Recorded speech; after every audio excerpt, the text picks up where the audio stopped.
কোনো ছাড় দেওয়া হবে না। এখানে 16 বছর এতিম হয়ে ঘুরেছি, এখানে কোনো কম্প্রোমাইজ হবে না। There will be no ifs or buts. এদের বিচারের আওতায় নিয়ে আসতেই হবে। যতদিন বুকে দম আছে এই হত্যার বিচার আমি করে ছাড়বো ইনশাআল্লাহ। বাংলাদেশের সামরিক ইতিহাসের সবচেয়ে বেদনাবিধুর অধ্যায় পিলখানা হত্যাকাণ্ড নিয়ে আবারও উথালপাথাল হয়ে উঠেছে ক্ষোভ, কান্না আর প্রশ্নের ঝড়। রাজধানীর মহাখালীর রাওয়া ক্লাবে আজ শহীদ পরিবারের সদস্যরা একের পর এক এমন সব অভিযোগ তুলেছেন যা মুহূর্তেই নড়েচড়ে বসিয়েছে পুরো জাতিকে। তাদের কথায় 2009 সালের সেই রক্তাক্ত দুদিন শুধু বিদ্রোহ ছিল না, ছিল গভীর রাজনৈতিক উদ্দেশ্য, ছিল সেনাবাহিনীকে দুর্বল করার কৌশল এবং ছিল ভারতের স্বার্থ রক্ষার ছায়া। নিহত বিডিআর মহাপরিচালক মেজর জেনারেল শাকিল আহমেদের ছেলে রাকিন আহমেদ ভূঁইয়া ক্ষোভে বেদনায় গলা আটকে বলেন, বার্তাটা ছিল স্পষ্ট। সেনাবাহিনীতে কেউ ভারত বিরোধী অবস্থান নিলে তার পরিণতি হবে পিলখানার মতোই। তিনি দাবি করেন, তদন্ত কমিশনের প্রতিবেদনে যাদের নাম এসেছে তাদের বিরুদ্ধে অবিলম্বে ব্যবস্থা নেওয়া না হলে ন্যায় বিচার অসম্পূর্ণই রয়ে যাবে। শহীদ কর্নেল কুদরতি ইলাহির ছেলে সাকিব রহমান অভিযোগ তোলেন, তদন্ত কমিশন ইচ্ছাকৃতভাবে কিছু নাম গোপন রেখে যাচ্ছে। তিনি আশঙ্কা প্রকাশ করে বলেন, এভাবে রাখলে হয়তো আর কোনো দিনই প্রকাশ করা হবে না। আমরা শহীদ পরিবারের সদস্যরা সেটা মেনে নেব না। তিনি আন্তর্জাতিক মানের বিচার প্রক্রিয়া শুরু করে অপরাধীদের দ্রুত গ্রেফতারের দাবি জানান।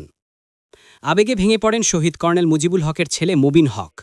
তার দাবি, আওয়ামী লীগ ঘনিষ্ঠ কিছু অবসরপ্রাপ্ত সামরিক কর্মকর্তা শুধু অপপ্রচারই চালাননি, শহীদ পরিবারের সদস্যদের হুমকিও দেওয়া হয়েছে।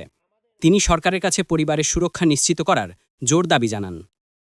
একই সংবাদ সম্মেলনে বক্তব্য দেন শহীদ নুরুল ইসলামের সন্তান পরিচয়ে আশরাফুল আলম হান্নান।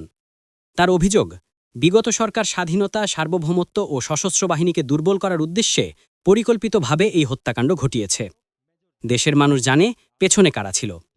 তিনি আরও দাবি করেন, এ ঘটনার সঙ্গে আওয়ামী লীগ, শেখ হাসিনা ও ভারতের সংশ্লিষ্টতা রয়েছে।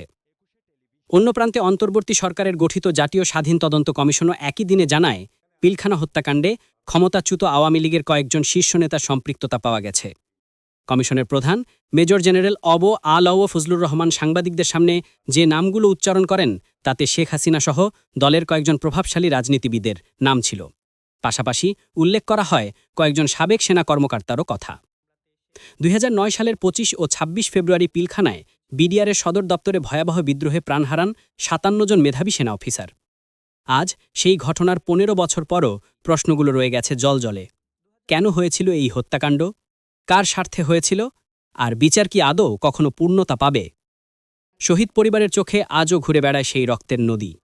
তাদের দাবি শুধু একটাই, ন্যায় বিচার, সত্য প্রকাশ এবং দোষী যারা, তারা যত বড়ই হোক না কেন, তাদের আইনের আওতায় আনা।